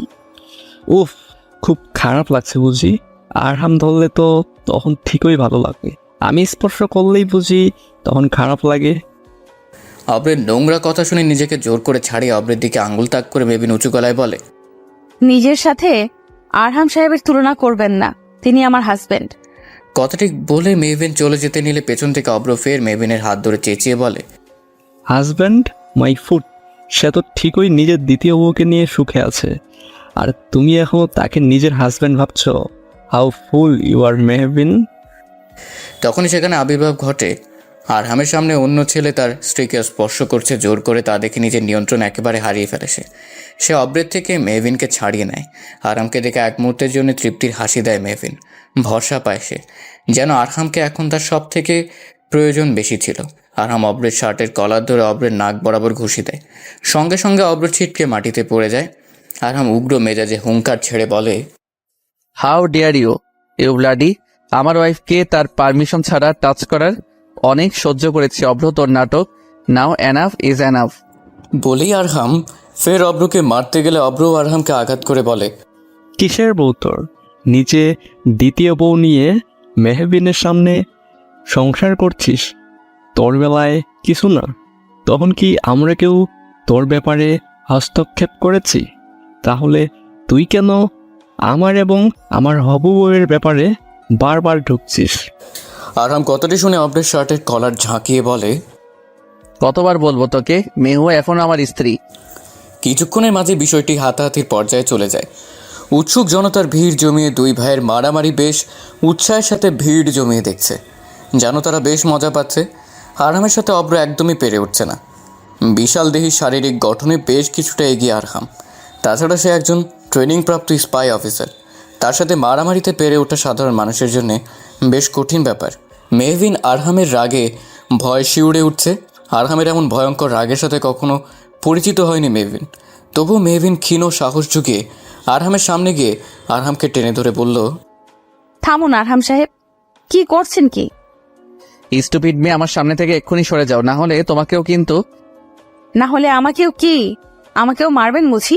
মারুন তবে। তবু এভাবে শপিং মলে দুই ভাই মারামারি করে লোক হাসাবেন না প্লিজ। মেহবিনের কথা শুনে নিজের হাত গুটিয়ে নেয় আরহাম। তবুও তীব্র ক্ষোভ নিয়ে রাগে ফুঁসতে ফুঁসতে অব্রের দিকে ভয়ঙ্কর দৃষ্টিতে তাকিয়ে থাকে। অব্রের মা এসে নিজের ছেলের রক্তাক্ত অবস্থায় দেখে সঙ্গে সঙ্গে ছেলেকে তুলে দাঁড় করান তিনি। আতঙ্কিত গলায় শুধায়, অব্র বাবা, তোর এই অবস্থা হলো কি করে? তিনি কথাটি বলে আরহামের দিকে নজর দেন। তার বুঝতে বাকি থাকে না ঘটনাটি আসলে কি ঘটেছে। তিনি আরহামের দিকে তেড়ে গিয়ে প্রশ্ন করলেন, আরহাম তুই কেন মেরেছিস এইভাবে আমার ছেলেকে? আরহাম সঙ্গে সম্ভব জবাব দিলে বলে, তা তোমার সুপুত্রকে জিজ্ঞাসা করো কাকি। আমি লাস্টবারের মতো ওয়ার্ন করে দিলাম, আমার ওয়াইফের সাথে কোনো রকম অভদ্রতা আমি সহ্য করব না। আজকে তো মেরেছি, নেক্সট টাইম একেবারে। আরহাম কিছু বলার পূর্বে মায়েরা সেখানে উপস্থিত হয়ে আরহামের হাত ধরে আড়ালে নিয়ে যায়। আরহাম আড়ালে এসে মায়েরার হাত ছাড়িয়ে নেয়। তার মস্তিষ্কে ভয়ঙ্কর রাগ চেপে বসেছে। সে মেহবিনের বিপদের খবর শুনে শপিং মলে এসে যখন দেখতে পায় অব্র মেহবিনের ইচ্ছের বিরুদ্ধে মেহবিনকে বাজেভাবে স্পর্শ করার প্রচেষ্টা করছে, তখন সে তার নিয়ন্ত্রণ করে ফেলল। আরহাম, এসব কি শুরু করেছো তুমি? ভুলে গেলে শপিং মলের শত্রুগুলো রয়েছে। তো কি করতাম আমি? ওই রাস্কেলটা আমার প্রেয়সীর দিকে হাত বাড়িয়েছে, ভাবতে পারছো তুমি? আমার ভালোবাসার দিকে, অথচ আমি চুপচাপ দাঁড়িয়ে থাকতাম। কথাটি বলে জোরে জোরে নিঃশ্বাস ফেলে। দেয়ালে সজোরে আঘাত করে আরহাম। নিস্তব্ধ পরিবেশ, অশান্ত পরিবেশ মুহূর্তের মধ্যে যেন পিন পিন নীরবতায় পরিপূর্ণ হয়ে গেল। মায়েরা জানে আরহাম মেহবিনকে ভালোবাসে, তবুও তার মন সায় দিতে চায় না। বারংবার শুধু যেন আওড়ায়। আরহাম, আমাকে ভালোবাসলে কি খুব অন্যায় হয়েছে? তো দেখো আমি তোমাকে কতটা ভালোবাসি, অথচ তুমি বুঝতেও চাও না। কিন্তু আফসোস, চাইলেও সে কথাগুলো মায়েরা বলতে পারবে না। কথাগুলো রয়ে যাবে মায়েরার মনের গহীনে আজীবন। মেহবিন অব্রের দিকে হাত বাড়িয়ে তাকে উঠতে সাহায্য করলো। অব্রের মা মেহবিনের দিকে তাকিয়ে বললেন, তোমাকেও বলি বাপু, তোমার হবু স্বামীকে তোমার সামনে মেরেই যাচ্ছে, অথচ তুমি চুপ ছিলে। অব্র মাটি থেকে উঠতে উঠতে তার মায়ের কথাকে দ্বিরুক্তি জানিয়ে বলে, আহ মা, তুমি মেহবিনকে কিছু বলো না। কথাটি বলে অব্র মেহবিনের দিকে তাকিয়ে আলতো হেসে জবাব দিল, তুমি বাড়ি যাবে তো? চলো তোমাকে পৌঁছে দেই। অব্রের মা ছেলের দিকে অবাক হয়ে তাকিয়ে রইলেন। তার ছেলেটা এতটা শান্ত কি করে? মেহবিন কিছুটা ইতস্তত হয়ে বলল, আপনার তো নাক বেয়ে রক্ত গড়িয়ে পড়ছে, আপনি হসপিটালে চলুন। অব্র তার নাকে হাত দিয়ে আলতো হেসে জবাব দেয়, ও কিছু না, আগে চলো তোমাকে পৌঁছে দেই। কিন্তু তোর তো অবস্থা খারাপ অব্র, আগে হসপিটালে যাই। মায়ের কথা শুনে অব্র কিছুটা নিম্ন গলায় মেহবিনের দিকে তাকিয়ে শুধায়, আরহাম আবারও চলে আসতে পারে, আমাদের একসাথে দেখে আবারও প্রবলেম ক্রিয়েট করতে পারে। তার থেকে বরং মেহবিন তুমি বাসায় চলে যাও, আমি আমার ড্রাইভারকে তোমার সাথে পাঠিয়ে দিচ্ছি। আমি মায়ের সাথে হসপিটালে যাচ্ছি। ঠিক আছে, কিন্তু আমি একাই যেতে পারবো, আপনি নিশ্চিন্তে যান। শিওর? হুম। পৌঁছে আমাকে কল করে জানিও। মেহবিন মাথা নাড়িয়ে সায় জানিয়ে দ্রুত স্থান ত্যাগ করে। মেহবিন চলে যেতেই অব্র কাউকে ফোন করে বলে, পেপারস রেডি করুন যত তাড়াতাড়ি সম্ভব, যেন সব কিছু হয়ে যায়। আমি কিছু শুনতে চাই না। কথাটি বলে অব্র ফোনটা কট করে কেটে দিল। অব্রের মা ছেলের দিকে প্রশ্ন করলেন, কাকে ফোন করেছিলি? উকিলকে। মেহবিন এবং আরহামের ডিভোর্স পেপার যত তাড়াতাড়ি সম্ভব তৈরি হয়ে যাবে। 3 মাসের আগেই আমি মেহবিনকে বিয়ে করব। কি বলছিস কি? মা, তুমি যত তাড়াতাড়ি সম্ভব বিয়ের আয়োজন শুরু করে দাও। কথাটি বলে নিজের ঠোঁটের কোণে লেগে থাকা রক্তটুকু মুছে ফেলে অব্র বাঁকা হাসে। আজকে তাকে সকলের সামনে অপদস্থ করে আরহাম যেন তার জেদকে 3 গুণ বাড়িয়ে দিয়েছে। এখন যে কোনো মূল্যে সে মেহবিনকে আরহামের থেকে কেড়ে নিবে। অব্র বিড়ি বিড়িয়ে বলে, Arham Hasan Talukdar, get ready for the twist. এইবার কিন্তু আমি হারবো না। পিনপিন নীরবতা ভেঙে মায়েরা চট করে আরহামকে ঝাঁকিয়ে বলে, আরহাম, তুমি কি একটা কথা ভেবেছো? ক্রিমিনালরা মেহবিনের ক্ষতি করার জন্যে শপিং মলে রয়েছে, অ্যান্ড তুমি আজকে যা কাণ্ড করলে আমি ড্যাম শিওর ওরা এখন সবটা বুঝে গিয়েছে। ওরা কিন্তু মেহবিনের ক্ষতি করে ফেলতে পারে যে কোনো সময়ে। মায়েরার কথাগুলো গুরুত্ব সহকারে শুনে হাতের মুঠো করে তৎক্ষণাৎ বলে আরহাম, লেটস মুভ মায়েরা, আমার মেহবিনকে বাঁচাতে হবে। আরিয়ান গাড়ি নিয়ে বেরিয়েছিল হসপিটালের উদ্দেশ্যে। মাঝপথে মেহবিনের বেস্ট ফ্রেন্ড অন্তুকে দাঁড়িয়ে থাকতে দেখে ব্রেক কষে। গাড়ি থেকে বেরিয়ে অন্তুর সামনে দাঁড়িয়ে প্রশ্ন করে, এই কাঠফাটা রোদে দাঁড়িয়ে কি করছো তুমি? আরিয়ানের গলা স্বর শুনে তৎক্ষণাৎ মাথা নিচু করে কিছুটা ক্লান্ত সুরে উত্তর দেয়, ভার্সিটি শেষে বাসের জন্য অনেকক্ষণ যাবত অপেক্ষা করছিলাম, কিন্তু পাইনি, তাই হেঁটেই বাড়ি ফিরছিলাম। এসো, আমি তোমাকে পৌঁছে দিচ্ছি। অন্তু তাতে দ্বিরুক্তি জানিয়ে বলে, না, তার দরকার হবে না, আমি একাই চলে যেতে পারবো। কথাটি বলে হাঁটতে গিয়ে হুট করে মাথা ঘুরে হোঁচট খাওয়ার পূর্বেই আরিয়ান অন্তুকে ধরে ফেলে। আরিয়ান শাসনের সুরে বলে, বেশি কথা বলবে না। তোমার অবস্থা ভালো না, গরমে ঘেমে বোধহয় প্রেশারটা লো হয়ে গিয়েছে। এই অবস্থায় একা মোটেও তোমার জন্য ঠিক নয়। অন্তু কিছুটা ইতস্তত হয়ে নিজেকে আরিয়ানের থেকে সরিয়ে গম্ভীর কণ্ঠে জবাব দিল, আমাকে নিয়ে আপনার এত না ভাবলেও চলবে। উফ, আমি তোমাকে স্পেশালি এত ইম্পর্টেন্স দিচ্ছি না, জাস্ট একজন ডক্টর হয়ে নিজের ডিউটিটা ফুলফিল করছি, বুঝলে ম্যাডাম? কথাটি বলে চোখ টিপ মেরে নিজের সানগ্লাস পরে নিল আরিয়ান। অন্তু ক্ষীণ হাসলো। তো যাওয়া যাক। আরিয়ানের প্রশ্নে প্রত্যুত্তরে সায় জানিয়ে আরিয়ানের গাড়িতে উঠে পড়ল অন্তু। আরিয়ান গাড়িটা ঘুরিয়ে নিল। হয়তো দুজনের মধ্যেই সূক্ষ্ম এক অনুভূতি মনের গহিনী নাড়া দিচ্ছে। আরহাম আজকে যা করেছে তাতে আরহামকে যথেষ্ট অস্বাভাবিক ঠেকছে মেভিনের কাছে। নিজে বিয়ে করে দিনের পর দিন সুখে কাটাবে, অথচ মেভিনকে আব্রের পাশে সহ্য করতে পারবে না, এ কেমন কথা? কিন্তু আরহাম যখন তাকে সকলের সামনে মেভিনকে নিজের স্ত্রী সম্বোধন করে প্রতিবাদ করেছিল, তখন এক মুহূর্তের জন্যে এক ভালো লাগার শীতল হাওয়া বয়েছিল মেভিনের অন্তর জুড়ে। মেভিনের ভাবনার মাঝে সে বিকট এক আওয়াজ শুনে কানে হাত রেখে মাটিতে বসে পড়ে। এই আওয়াজ সে আরহামের বাড়িতেও শুনেছিল, গুলির ভয়ঙ্কর এক আওয়াজ। পরক্ষণেই দ্বিতীয়বার সে একই আওয়াজ হয়। দূর থেকে ধেয়ে আসে রিভলভার থেকে ছোড়া গুলি। আমি আপনাকে ডিভোর্স দিতে চাই আরহাম সাহেব। 3 মাস তো হয়েই গেল। আশা করি এখন আপনি আমাকে আটকাবেন না। হসপিটালে বেডে শুয়ে থাকা মেভিনের মুখে ডিভোর্স নামক তীব্র শব্দ শুনে আরহাম কিছুক্ষণের জন্য স্তব্ধ হয়ে গেল। তার মনে পড়ে গেল সকালে ঘটে যাওয়া ঘটনার কথা। মেভিনের দিকে গুলি ছুড়তেই আরহাম দ্রুত এসে মেভিনকে নিজের বুকের সাথে মিশিয়ে পাশে সরিয়ে আনে। ফলে গুলি গাছ ভেদ করে ঠেকে যায়। মায়ের এবং অন্যান্য পুলিশেরা সেই দুর্বৃত্তদের পিছে ধাওয়া করলেও তারা দ্রুত গাড়ি নিয়ে পালিয়ে যায়। মায়েরাও পাছে গিয়ে দূর থেকে সেই দুর্বৃত্তদের গাড়ির উদ্দেশ্যে গুলি ছোড়ে। মেভিনের গুলি মারামারি কিছুই সহ্য হচ্ছিল না। সে ফের অজ্ঞান হয়ে আরহামের বুকে লুটিয়ে পড়ে। আরহাম মেভিন অজ্ঞান হয়েছে শুনে হাঁক ছেড়ে অন্য অফিসারকে গাড়ি বের করতে বলে। মেভিন 5 কোলে তুলে নিয়ে আরহাম গাড়ি নিয়ে রওনা হয় হসপিটালের উদ্দেশ্যে এবং বারংবার অস্থির হয়ে বিড়বিড়ে আওড়াতে থাকে, তোমার কিচ্ছু হবে না প্রেয়সী, তোমার আরহাম সাহেব থাকতে তোমার কিচ্ছু হবে না। পথে যেতে যেতে আরহাম আরিয়ানকে দ্রুত হসপিটালে চলে আসতে বলে। দুর্বৃত্তদের ধরতে না পেরে মায়েরা অন্য গাড়ি নিয়ে হসপিটালের উদ্দেশ্যে রওনা দেয়। আরিয়ান দ্রুত পায়ে হেঁটে হসপিটালে প্রবেশ করে। আরিয়ানের সাথে অন্তু হসপিটালে আসে। নিজের প্রাণের প্রিয় বেস্ট ফ্রেন্ডের এমন অবস্থা সম্পর্কে অবগত হয়ে নিজেকে দমিয়ে রাখতে পারেনি সে। অসুস্থ শরীর নিয়ে ছুটে চলে এসেছে। যদিও আরন বেশ কয়েকবার মানা করেছিল, কিন্তু সে নাকচ করে দেয় আরিয়ানের আদেশ। আরিয়ানের সাথে অন্তুকে দেখে কিছুটা ভ্রু কুচকে তাকায় মায়েরা। আরিয়ান দেখতে পায় কেমন চোখ মুখ শক্ত করে নিজের চুল খামচে ধরে মেভিনের কেবিনের সামনে দাঁড়িয়ে আছে আরহাম। চুল তার উস্কো খুস্কো, মুখশ্রীতে অজস্র অসহায়ত্বের ছাপ ধরা দিচ্ছে। মেভিনের এই অবস্থার জন্য নিজেকেই বারংবার দায়ী করছে সে এতটাই ব্যর্থ প্রেমিক যে নিজের ভালোবাসার মানুষকে বারবার বিপদের মুখে ঠেলে দিচ্ছে। আরিয়ান আরহামের কাঁধে হাত রেখে দ্রুত কেবিনের দিকে চলে গেল গড়গড় পায়ে। সময় পেরিয়ে গেল বেশ 2 ঘন্টার মতো। কিছুক্ষণের মধ্যে আরিয়ান বেরিয়ে গেল। আরহামকে ব্যস্ত হতে দেখে চোখের ইশারায় সব আছে ইঙ্গিত দিয়ে শান্ত করল আরিয়ান। অন্তু সর্বপ্রথম ছুটে এসে প্রশ্ন ওড়ায়, আমার মেহ সে কেমন আছে আরিয়ান ভাইয়া? আমি তো চিন্তায় একেবারে অসুস্থ হয়ে যাচ্ছি। আরিয়ান আলতো হাসলো। সত্যি অন্তু মেয়েটা যথেষ্ট ভালো, বেশ ভালোবাসে নিজের বেস্ট ফ্রেন্ডকে। আরিয়ান তাকে আশ্বাস দিয়ে জানালো, don't be panic, everything is okay নাও।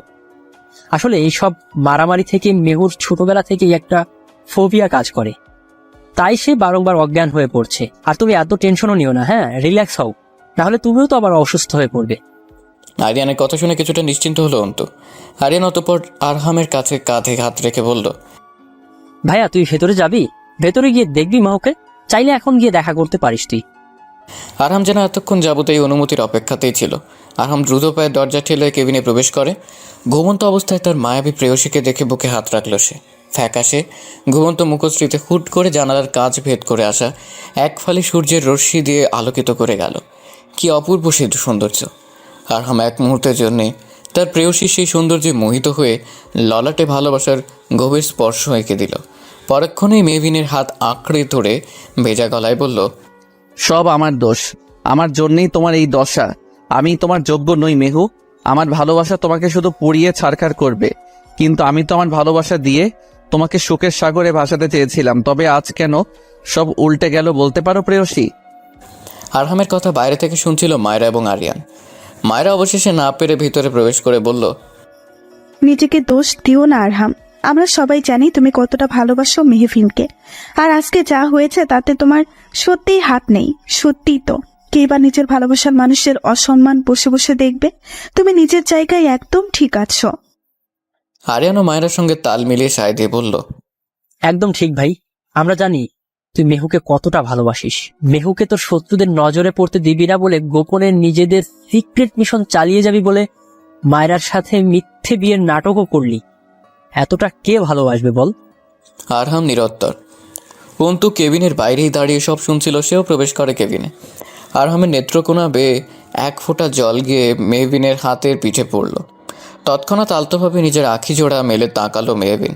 মেহবিনকে চোখ খুলতে দেখে আরহাম মেহবিনের গালে হাত রেখে কিছুটা উচ্ছ্বাসিত হয়ে প্রশ্ন করে, তুমি ঠিক আছো মেহবিন? এখন কেমন লাগছে? মেহবিন কি মনে করে যেন আরহামের হাত থেকে নিজের হাত ছাড়িয়ে নিল।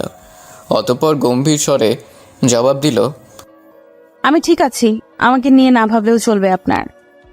আরহাম কিছু বলতে নিলি তখন ডিভোর্স নামক ভয়ঙ্কর প্রস্তাব ছুড়ে দেয় মেহবিন। আরহাম তখন চেয়েও পক্ষান্তরে কোনোরূপ উত্তর দিতে পারেনি। মেহবিনের হুট করে ডিভোর্স নামক কঠিন তিক্ত প্রস্তাবের কোনো সঠিক কারণ খুঁজে পাচ্ছে না আরিয়ান কিংবা মায়রা। আরিয়ান এবং মায়রা কিছু বলতে নিলে হাত দিয়ে থামিয়ে দেয় আরহাম। কিছুটা শান্ত থেকে সে শুধায়, ঠিক আছে, তবে তুমি আপাতত রেস্ট নাও মেহবিন। আমি বাড়ি যেতে চাই আরহাম সাহেব। মেহবিনের কথায় আরিয়ান তাকে বাড়ি ফিরিয়ে নিয়ে যাওয়ার বাকি সব ফর্মালিটি পূরণ করে। অতঃপর অন্ধুকে বিদায় জানিয়ে মেহবিনকে নিয়ে বাড়ি ফিরে আসে সকলে। অপরদিকে অন্ধকার রুমে দাঁড়িয়ে আছে দামি কাতান শাড়ি পরিহিত একজন অর্ধবয়স্ক মহিলা। চোখে তার মোটা প্রেমের চশমা। সে অচেনা মহিলা। আরহাম এবং মেহবিনের বাবার ছবির মাঝখানে মেহবিনের ছবি রেখে দিয়ে কিছুক্ষণ যাবৎ পর্যবেক্ষণ করলো। কিছুক্ষণ পর একজন ছেলে এসে বলল, আপাতত আমরা শুধু সন্দেহ করছিলাম, কিন্তু আমাদের গোপন চরের থেকে সলিড খবর পেয়েছি আরহাম এবং মায়রার বিয়ে সম্পূর্ণ বানানো। মহিলাটি ক্ষীণ হেসে জবাব দিলেন, আই নো ভেরি ওয়েল। এত কিছু করেও কি লাভ হলো আরহাম? তোমার দুর্বলতা আমরা জেনে গেছি। আকবর হোসেন অর্থাৎ মেহবিনের বাবা এবং আরহামের থেকে একসাথে প্রতিশোধ নেওয়ার সব থেকে বড় হাতিয়ার হচ্ছে মেহবিন। তাকে আমি যে কোনো মূল্যে নিঃশেষ করেই ছাড়বো। আপনজন দূরে গেলে কতটা যন্ত্রণা হয় সেই উপলব্ধি আমি তাদের প্রতিটা ক্ষণে ক্ষণে করাবো। Gate ready for that. বলেই মহিলাটি বাঁকা হাসল। মেহবিনকে নিয়ে সকলে তালুকদার বাড়িতে আসতেই সোফায় চিন্তিত অবস্থায় শিরিন বেগমকে দেখতে পাওয়া যায়। তার সাথে অব্রের মা এবং অব্র উপস্থিত ছিল। আরহামের সাথে মেহবিনকে দেখেই অব্র তেড়ে গিয়ে আরহামের দিকে প্রশ্ন নিক্ষেপ করলো, খুব তো সিক্রেট ক্রাইম অফিসার হয়েছিস, এখন মেহবিনকে সামান্য সিকিউরিটি দিতে পারছিস না? না না, আর একটা মুহূর্তও নয়। এইবার এই সম্পর্কে আমি আর আমার মেহুকে থাকতে দিতে পারিনি। তোর কাছে মেহু একদমই সেফ নয়। মেহু, আমি সব পেপারস রেডি করে ফেলেছি। বলেই অব্র ডিভোর্স পেপার বের করে মেহবিনের সামনে তুলে ধরে। শিরিন বেগম হঠাৎ উত্তেজিত হয়ে বললেন, ডিভোর্স পেপার? হঠাৎ কিসের ডিভোর্স পেপার? মিহু, তুই কি সত্যি সেই পেপারে সাইন দিবি? অব্রের মা কিছুটা বিরক্তি নিয়ে বললেন, আহা আপা, তুমি এত উত্তেজিত হচ্ছ কেন? এটাই তো কথা ছিল। তাছাড়া আরহাম মায়ের সাথে সুখে সংসার করছে, মেহবিনেরও তো নতুন করে সংসার করার অধিকার আছে, তাই নয়? সকলকে অবাক করে দিয়ে আরহাম শান্ত সুরে বলে, মেহবিন, তুমি চাইলে সাইন করে দিতে পারো। আমাকে কোথায় সাইন করে দিতে হবে বলো, আমি করে দিচ্ছি। আমিও তোমাকে এই সম্পর্কে বন্দি করে রাখতে চাই না। আরহামের কথায় যেন মুহূর্তেই পরিবেশটা থমথমে হয়ে গেল। সকলের চোখ মুখে বিষণ্ণতার ছাপ। অব্র এবং অব্রের মা বাদে তারা বেশ খুশি। অব্রের থেকে পেপার নিয়ে সেগুলোতে কোনো কিছু না ভেবে বুকে পাথর চেপে তাতে সাইন করে মেহবিনের হাতে তুলে দিল আরহাম। মেহবিন হাতে পেপারটা নিয়ে আরহামের উদ্দেশ্যে বলল, এখন থেকে আপনি বরং মুক্ত হয়ে গেলেন আরহাম সাহেব। অনেক সহ্য করেছেন আমাকে, এবার বরং মায়েরা আপুর সাথে সুখে সংসার করতে পারবেন। আরহাম বহু কষ্টে নিজেকে সামলে ক্ষীণ হেসে বলল, বন্দিনীকে মুক্ত করে দিলে বোধহয় তার থেকে সুখী কেউ হয় না। তবে আমার বুক কেন আজ ছারকার মেহবিন? কেন বিরহের রেশ তোমার মুখশ্রীতে? আজ তো আমরা দুজনেই মুক্ত, তাই নয়? আরহামের প্রশ্নের উত্তর দিতে পারল না মেহবিন।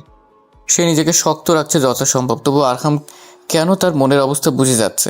আরহাম মেহবিনের সামনাসামনি দাঁড়িয়ে ঝুঁকে গিয়ে বলল, নতুন জীবনের জন্য শুভকামনা। তুমি অনেক সুখ ডিজার্ভ করো, যা আমার সাথে থাকলে কখনোই পাবে না প্রেয়সী, তোমার কষ্ট দেখার চেয়ে আমাদের বিচ্ছেদই শ্রেয়। শেষের কথাগুলো বিড়বিড়েই বলল আরহাম। মেহবিন কি আদেও তা শুনতে পেল? আরহাম দ্রুত ওপরের দিকে চলে গেল। সে কিছুতেই তার নেত্রকোণের অশ্রু তার প্রেয়সীকে দেখাতে চায় না। সে চায় তার প্রেয়সী সুখে থাকুক, অন্তত বেঁচে থাকুক। ছেলের বিরহে শিরিন বেগম ধপ করে সোফায় বসে পড়লেন। তিনি জানেন তার ছেলে মেহবিনকে ছোটবেলা থেকে কতটা ভালোবাসে। সে ভাবছে আজ যা কিছু হচ্ছে সব কিছু তার জন্যে। আরহামের জন্যই মেহবিনের জীবন বারবার হুমকির মুখে চলে যাচ্ছে। আরহামের মা জানেন নিজে মরে গিয়ে হলেও সবটুকু দিয়ে নিজের ভালোবাসার মানুষকে আগলে রাখবে আরহাম। তাই তো নিজের কথা চিন্তা না করে মেহবিনের জীবনের ঝুঁকির কথা চিন্তা করে নিজের ভালোবাসাকে বিসর্জন দিয়ে দিল। মেহবিন অব্রের সাথে বেরিয়ে গেল। আরিয়ান এবং মায়রা স্তব্ধ হয়ে গেল। মুহূর্তের মধ্যে কি হয়ে গেল কিছুই তারা বুঝতে পারল না, এমনকি আটকানোর সুযোগটুকু অবধি পেল না। অপরদিকে গাড়িতে বসে আছে অব্র এবং মেহবিন। অব্রের মা অন্য গাড়িতে আছেন। অব্র ঠিক করেছে নিজে মেহবিনকে তার বাবার বাড়িতে পৌঁছে দিয়ে আসবে। নীরবতা ভেঙে মেহবিন বলল, আমি আজই ডিভোর্স পেপারে সাইন করে তা সাবমিট করে দিব। আপনি যত তাড়াতাড়ি সম্ভব কালকের মধ্যে বিয়ের ব্যবস্থা করুন, আমি আর অপেক্ষা করতে পারছি না। মেহবিনের এমন কথা শুনে অব্র রাজ্য জয় করা হাসি দিল। যদিও তার কাছে মেহবিনের হুট করে এমন কার্যকলাপ রহস্যময় লাগছে, তবুও তাতে তেমন গুরুত্ব দিল না। অব্র গাড়ি চালাতে লাগলো। মেহবিন তা দেখে তার ছেলের এক হাসি দিল। মেহবিনের বিয়ের খবর কানে আসতেই হাতের গ্লাসটা ছুঁড়ে ফেলে দিল আরহাম। নিজেকে সামলানো যেন তার কাছে বেশ মুশকিল হয়ে যাচ্ছে। হাতের সামনে যাই পাচ্ছে তাই ছুঁড়ে মারছে সমান তালে। ক্রোধে তার রগগুলো ফর্সা ললাটে জুড়ে স্পষ্ট বিদ্যমান হয়ে গেল। যদিও সে নিজ ইচ্ছেতেই তার মনের বন্দিরিকে মুক্ত করে দিয়েছিল, তবুও কেন তার এত যন্ত্রণা হচ্ছে? অসহ্য লাগছে সবকিছু।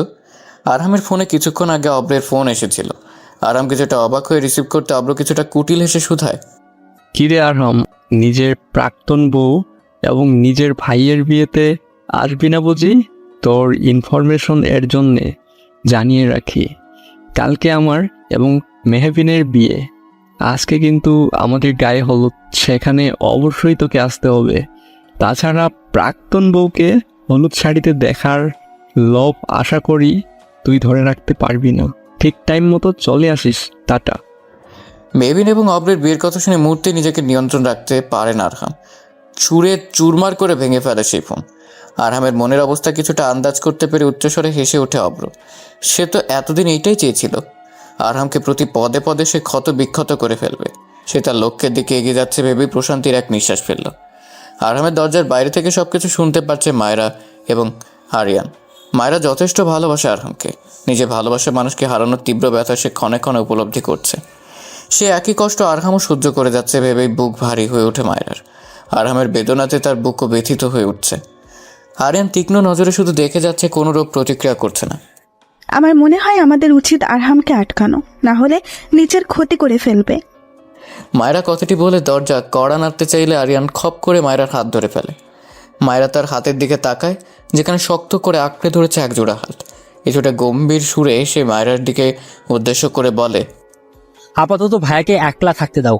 ভাই নিজের ভেতরে জমে থাকা অজস্র বিরহ তার রাগের মাধ্যমে বহিঃপ্রকাশ ঘটাচ্ছে। তাই বলছি, আপাতত একটু ভাইয়াকে একলা থাকতে দাও। আরিয়ানের কথা শুনে মায়রাও ব্যাপারটা ঘাটল না।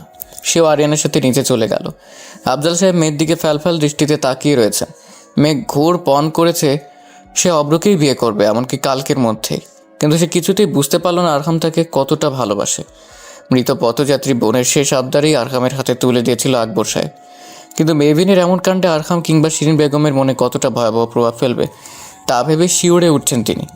বাবার মনের ভাব ক্ষীণ আন্দাজ করতে পেরে মেহবিন কিছুটা অভিমানের সুরেই বলে, বাবা, তুমি কি চাও না আমি বিয়ে করে সুখে সংসার করি? অব্র ভাইয়া কোন দিক দিয়ে খারাপ বলো?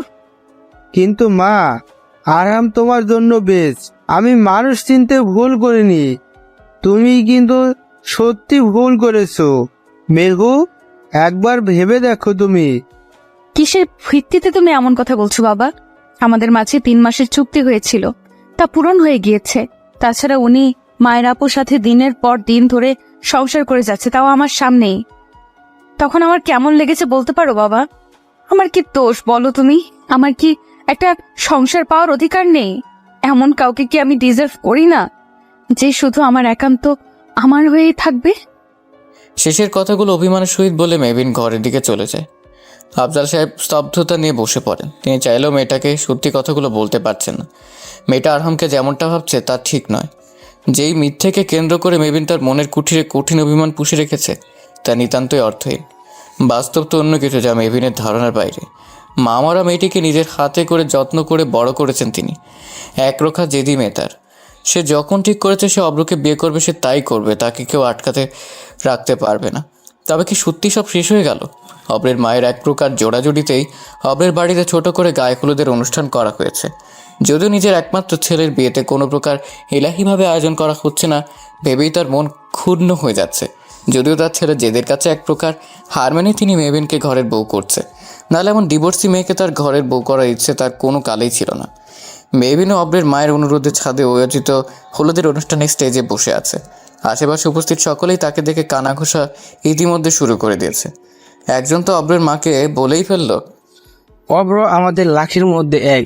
দেশে কি মেয়ের অভাব ছিল এমন ডিভোর্সি মেয়েকে ঘরের বউ করেছো? যে কিনা তোমার ভাসুরের ছেলে প্রাক্তন বউ, শেষে কিনা নিজ ভাইয়ের ডিভোর্স দেওয়া বউকে অব্র বিয়ে করেছে। ছি, বলে কি অব্র এমন কাজ করেছে কি করে? ওর কি কোনো লজ্জা নেই? সেই মহিলার সাথে তাল মিলে বাকিরাও একই কথা বলল। অব্রের মা কপাল চাপড়ে বলল, আর কি বলবো ভাবি, কপাল খারাপ হলে যা হয়। মেয়ে কি আর ভালো মেয়ে? না হলে নিজের সংসার ভেঙে সে প্রাক্তন স্বামীরই ভাইকে কেউ বিয়ে করতে চায়? বিশ্বাস করো তোমরা, আমার অব্রের কোনো দোষ নেই। মেয়েটাই তো ফসলে ফসলে আমার সরল ছেলেটাকে বিয়ে করাতে রাজি হলো। না হলে আমার হীরের মতো ছেলেকে বিয়ে করার জন্যে মেয়েরা লাইন দিয়ে দাঁড়িয়ে আছে। অব্রের মায়ের এমন কথা মেবিনের কানে পৌঁছাতেই সে নিজেকে নিয়ন্ত্রণ করতে পারল না। গটগট পায়ে অব্রের মায়ের এবং সে মহিলাদের সামনে দাঁড়িয়ে হাতে তালি দিতে দিতে বলল, বাহ মিসেস তালুকদার, সত্যি গিরগিটির থেকেও বেশি রং বদলান আপনি। নিজে জেচে পড়ে অব্রকে নিয়ে দিনের পর দিন আমার মাথায় ধোলাই করলেন, আমাকে দিয়ে ডিভোর্সটাও করিয়ে দিলেন। এই বিয়ের জন্য পায়ে পড়তেও রাজি যেন আপনি পিছপা করতেন না, এমন তোড়জোড় করেছিলেন আপনি। যেই নিজের ছেলের চরিত্রের দিকে আঙুল পড়লো তখনই সেই আঙুল আমার দিকে বাড়িয়ে দিলেন আপনি। খুব সহজ না? একটা মেয়েকে চাইলে সকলের সামনে চরিত্রহীন খারাপ প্রমাণ করা যায়। আসলে আমাদের সমাজের নীতি হয়ে গেছে এমন, কখনো কোনো ছেলের দোষ দেখা হয় না, তার চরিত্র নিয়ে কথা বলা হয় না। তুমি মেয়ে, তার মানে তোমারই দোষ, দোষ থাকলে তা তোমারই হবে, এমন একটা তকমা আমাদের সমাজের কিছু মানুষ মেয়েদের গায়ে লাগিয়ে দিয়েছে। কিন্তু কেন? মেয়েরাই কেন বারবার এসব সহ্য করবে বলতে পারবেন আপনি? মেবিনের কথা শুনে উপস্থিত সকলে চুপ হয়ে যায়। মেবিন রাগে ফুঁসতে থাকে। অব্র দূর থেকে অবস্থা ব্যক্তিক দেখে মেবিনকে দূরে সরিয়ে এনে বলে, শান্ত হও মেউ, একবার শুধু আমাদের বিয়েটা হয়ে যাক, তারপর কেউ আমাদের দিকে আঙ্গুল তুলে তাকানোর সাহস পাবে না। মেবিন ফের তাচ্ছিলের এক হাসি দিয়ে ছাদে রেলিং ধরে দাঁড়ায়। অব্রের জরুরি এক ফোনে চলে আসে, সে অন্যদিকে চলে যায়। তখনই সেখানে বিদ্যুৎ হঠাৎ করে চলে যায়। মেবিন অনুভব করে সে শূন্যে ভাসছে। কে তাকে কোলে তুলে নিল? কে সেই অচেনা আগন্তুক? মেবিন অনুভব করছে কোন পুরুষ তার শক্ত হাত জোড়া দিয়ে মেবিনকে দেয়ালে চেপে ধরেছে সিঁড়ির নিচে থাকা ছোট্ট কামরাতে, যেখানে কারো তেমন আসা যাওয়া নেই। মেবিনের গলাতে তার তীব্র নিঃশ্বাস আঁচড়ে পড়ছে। মেবিন বুঝতে পারছে না তাকে কেন এভাবে এখানে নিয়ে আসা হয়েছে, তাও সকলের অগোচরে। সে আগন্তুক অদ্ভুত এক কাজ করে বসলো। সে তার পকেট থেকে একখানা কাপড় বের করে মেবিনের চোখে বেঁধে দিল। মেবিনের হাত জোড়া তার দখলে ছিল বিধায় মেবিন কোনোরূপ বাধাও দিতে পারেনি। সে শুধু মোচড়া মুচড়ি করে যাচ্ছে সাপের ন্যায়। আরহাম তা দেখে আলতো হাসলো। হ্যাঁ, সে আগন্তুক স্বয়ং আরহাম। আরহাম তার ফোনে ফ্ল্যাশ লাইট অন করে তার প্রেয়সীকে এক পলক দেখে নিল। হলুদ এক গর্জিয়াস লেহেঙ্গা পরিধান করে আছে মেবিন, মুখশ্রীতে হালকা সাজের প্রলেপ। কি অপরূপ সেই সৌন্দর্য! আরহাম বারংবার তার প্রেয়সীর মুগ্ধতা এক প্রকার বিলীন হয়ে যাচ্ছে। শত বাধা থাকা সত্ত্বেও তার অবাধ্য আঁখি জোড়া তার হলুদ পরীকে দেখার লোভ সামলাতে পারেনি। তার প্রেয়সীর পিঠ ছুঁই ছুঁই কালো কেশ সমানতালে উড়ে যাচ্ছে। বেসামালভাবে মেবিনের গোলাপি অধর জোড়া সমানতালে কাঁপা কাঁপা করছে। আরহাম তা দেখে যেন এক প্রকার নিয়ন্ত্রণ হারিয়ে ফেলছে। সে আলতো করে মেবিনের অধর জোড়া হাত দিয়ে ছুঁয়ে দেয়। সঙ্গে সঙ্গে মেবিন তীব্র নিঃশ্বাস ফেলতে থাকে। আরহাম এবং মেবিনের হৃদয়ের স্পন্দন একই সঙ্গে স্পন্দিত হচ্ছে। আরহামের খুব করে বলতে ইচ্ছে করলো, প্রেয়সী তোমাকে খুব করে ছুঁয়ে দিতে ইচ্ছা করে। চন্দ্রের ন্যায় সুন্দর তুমি, তাই তো তোমার কাছে যাওয়ার সাধ্য নেই। দেখো, এত কিছু করেও তোমাকে নিজের করে আঁকড়ে ধরে বাঁচতে পারলাম না। আরহাম চাইলেও তার মনের গহীনে থাকা তীব্র যন্ত্রণাগুলো প্রকাশ করতে পারল না। নিচুপ থেকে মেবিনকে আলতো করে ললাটে চুমু খেলো। মেবিন কেঁপে কেঁপে উঠল। আরহাম নিজেকে সামলে নিজের আঁকিজোড়া মুছে মেবিনের আঁকিজোড়ার বাঁধন খুলে দ্রুত বেরিয়ে গেল। আরহাম বেরিয়ে যেতেই মেবিন তৃপ্তির হাসি দিল। সে আরহামকে না দেখে কিংবা তার কণ্ঠ না শুনে আরহামের স্পর্শে আরহামকে অনুভব করেছে তীব্রভাবে। তাকে দেখতে স্বয়ং তার আরহাম সাহেব এসেছিল। তৎক্ষণাৎ চারদিকে আলোকিত হয়ে ওঠে। বিদ্যুৎ চলে এসেছে। সকলে মেবিনকে খুঁজতে শুরু করে দেয়। মেবিনকে দেখতে না পেয়ে অব্রের মনে ভয় ঢুকে যায়। মেবিন কোথায় গেল? এসব লোডশেডিং কোনোভাবে আরহাম করেনি তো? মনে সেই ভয় থেকে অব্র নিচে গিয়ে মেবিনকে নিজ মনে হাসতে দেখে ভ্রু নাচিয়ে প্রশ্ন করে, মেহবিন, তুমি এখানে কি করে এলে তুমি?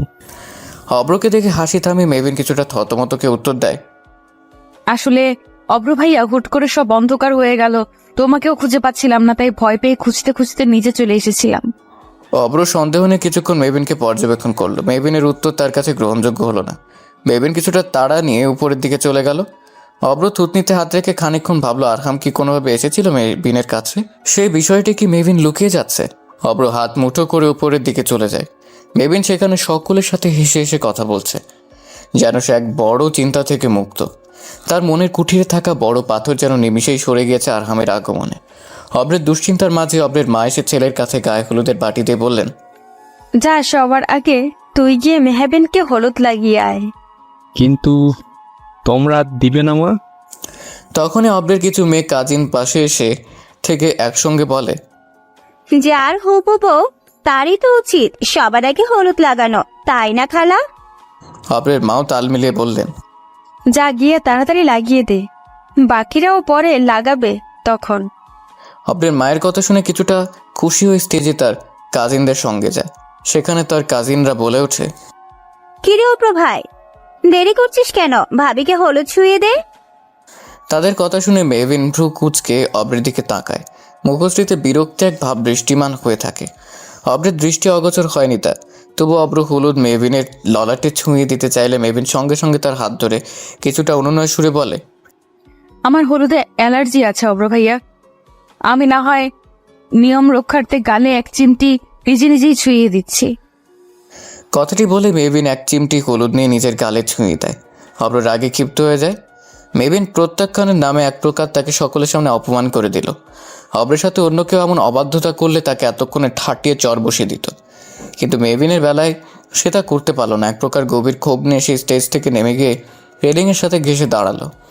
অতবার কপালে আলতো করে স্লাইড করতে করতে রাগান্বিত সুরে বলে উঠল, একবার শুধু বিয়েটা হোক, তারপর তুমিও আমার আসল রূপ দেখবে। তোমার এত ঝাঁজ কিভাবে কমাতে হয় সেটা আমিও দেখে নিব মেহবিন। জাস্ট আর একটা দিন ওয়েট কর বেবি। কথাটি বলেই অব্র বাঁকা হাসি দিল। অপরদিকে আরহাম তার রুমের পাশে থাকা ছোট্ট পুলে পা ভিজিয়ে একটা ওয়াইনের গ্লাস হাতে নিয়ে আকাশের পানে চেয়ে রইল। একটার পর একটা বোতল শেষ করছে। আঁকিজোড়া বেয়ে নোনা জল গড়িয়ে পড়ছে। নিজেকে চাইলেও নিয়ন্ত্রণ করতে পারে।